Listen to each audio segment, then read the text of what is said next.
I have this notion. I don't know if a lot of people have this, like a reservation. It's like its own kind of country in a way, or like it has its own laws and it kind of does stuff that they it doesn't necessarily have to follow like what the United States does. Is that true in any sense? So tribal nations are said to be sovereign nations. So federally recognized tribes are sovereign nations. We have our own tribal constitutions, our own court systems, our own laws and ordinances, but we're still under the arm of the federal government.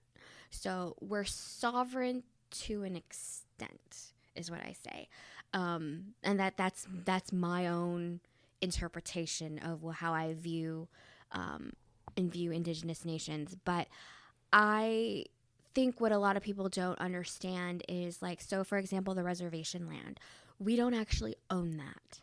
The deed is held in trust by the federal government, right? And so we have say over what happens on our tribal lands, but we don't actually own our tribal lands. So if my mom were to have a plot of land on the reservation, right, and she were to pass, which we hope doesn't happen for many, many, many more years, that land wouldn't get passed down to me, my brother, or my sister. It stays within that federal trust.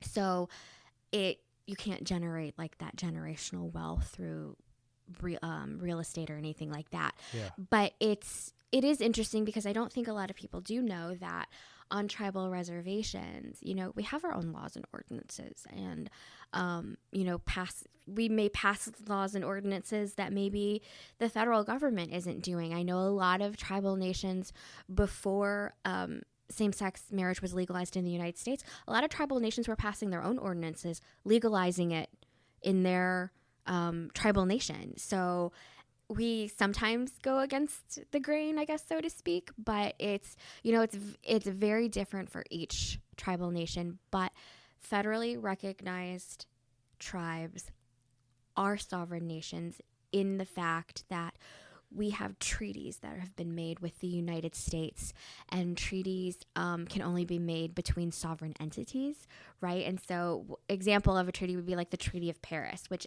ended the American Revolution. We still uphold that treaty, right? We still were independent. We held Great Britain to their end of the bargain. They held us to our end of the bargain. The same should be given to tribal nations. And it isn't always. The U.S. has never upheld fully its end of the bargain in a treaty made with a tribal nation. But again, you can only make treaties because they are legally binding contracts with other sovereign entities. So if we weren't ever sovereign, you could never make a treaty with us. So it's a weird, unique relationship that we could spend hours talking about. We could spend hours talking about it because it's really interesting.